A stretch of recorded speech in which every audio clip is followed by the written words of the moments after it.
living fully and finding peace. The most important thing in life is to learn how to give out love and to let it come in. Life becomes rich and meaningful when we allow love to flow freely both ways. Love isn't just about what we take, but what we are willing to give. It is in the quiet moments of openness, letting love enter, letting it out, that true peace begins. Accept who you are and revel in it. Peace comes when you no longer fight who you are. Your flaws, your quirks, your heart. Accepting yourself with all your imperfections frees you from the prison of self-criticism. To live fully means to love and cherish your true self, without comparison or regret. You don't need a perfect life, you need a meaningful one. Perfection is an illusion that will always escape us, but meaning is within reach. What gives life meaning is how we spend our time, how we connect with others, how we grow. A life filled with purpose, love, and kindness is the most fulfilling, regardless of its imperfections. Don't let go too soon, but don't hang on too long. Life is about balance, knowing when to hold on and when to let go. Peace is found in the ability to release what no longer serves us, but also to stay committed to what matters. Letting go at the right moment is an act of wisdom and self-respect. Learn how to live with meaning, not just to survive. Survival is not enough, we must live with intention and awareness. Each moment is an opportunity to add depth, understanding, and joy to our lives. Meaningful living brings peace, as it allows us to feel at home in our own skin. You cannot change the past, but you can change your attitude toward it. Peace comes not by changing what happened, but by changing how we view what's behind us. The past is like a shadow, it can only haunt you if you allow it. When you make peace with your past, you give yourself the freedom to move forward. You must find the courage to leave behind what weighs you down. Sometimes we carry emotional baggage that limits our growth. To find peace, we must be brave enough to release what doesn't serve us anymore. Courage is letting go even when it feels impossible, and creating space for something new. To live is to learn, to grow, and to change. Life is a constant evolution, and peace comes from embracing the process of change. Every lesson learned is a step toward greater understanding and inner peace. By allowing ourselves to grow, we find the fullness of life waiting on the other side of fear. True peace comes from knowing you've given all you can. Peace is not something that comes by relaxing or withdrawing, but through knowing you've done your best. Giving all you can, whether in love, work, or kindness, fills your heart with a sense of completion. When you have given your all, there's no need for regret, only peace. Live in the moment, for it is all we ever really have. Peace is found in the present, not in the past. Not in the future, but in the now. The future can be uncertain, and the past is a memory. But today is a gift we must cherish. By focusing on the present, we free ourselves from the anxiety of what's to come and find true peace. Facing death and embracing life. Don't cling to the past. Do not dream of the future. Focus on the present. We are forever haunted by what was or what could be. But peace only resides in the now. Death reminds us that time is finite, and we cannot waste it on distractions. To live fully, we must be present. Death makes the now precious. Death ends a life, not a relationship. Death may take the body, but love is eternal. What we share with others, love, memories, and bonds remains long after we've gone. We live on in the hearts of others, in the ways we touched their lives. The truth is, once you learn how to die, you learn how to live.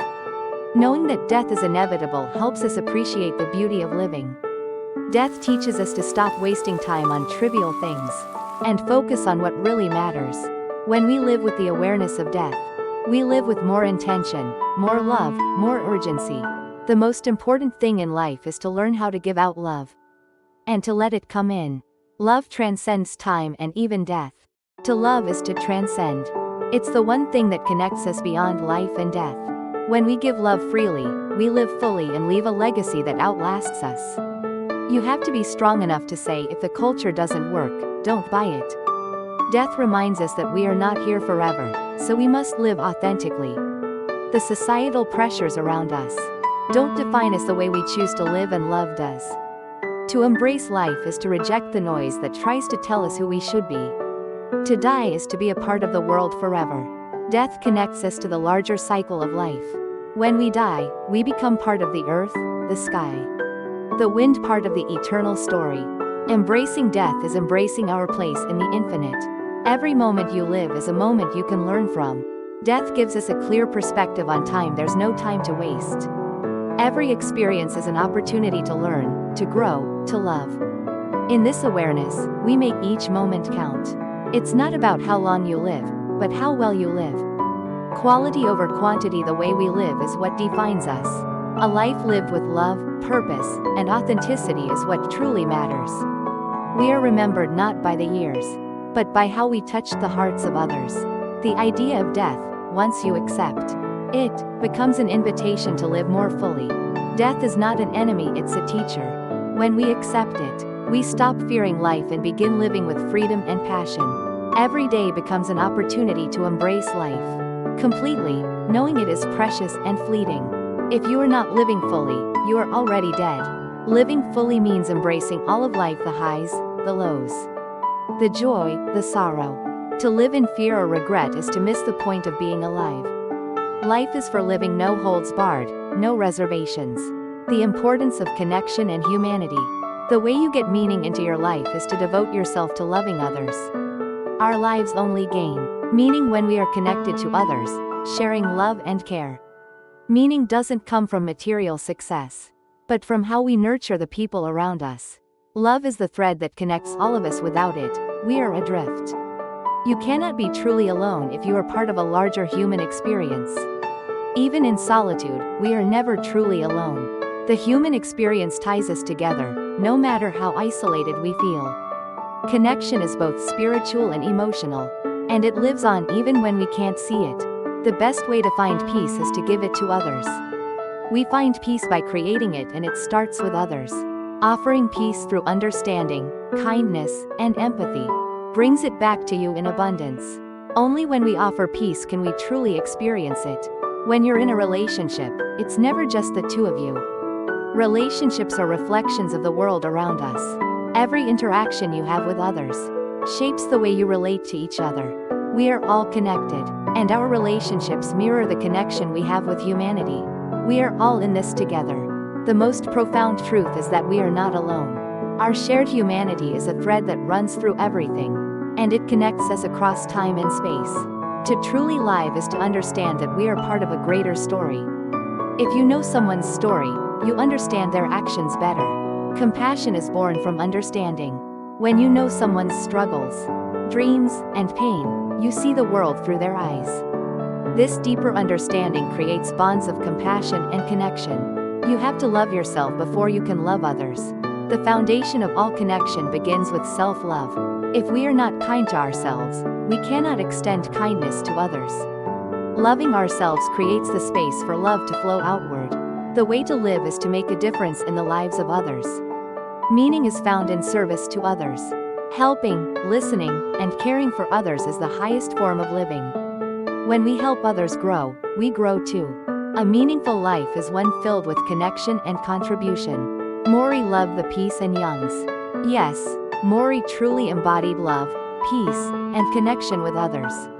Especially the young, throughout his conversations with Mitch.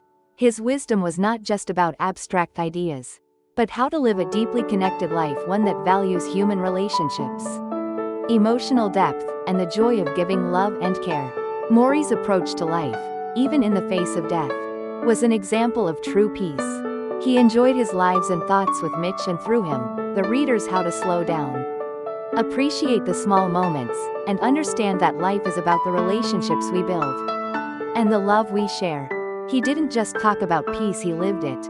His interactions with Mitch and the people around him were filled with deep empathy, making him an example of how to cultivate peace through genuine connections.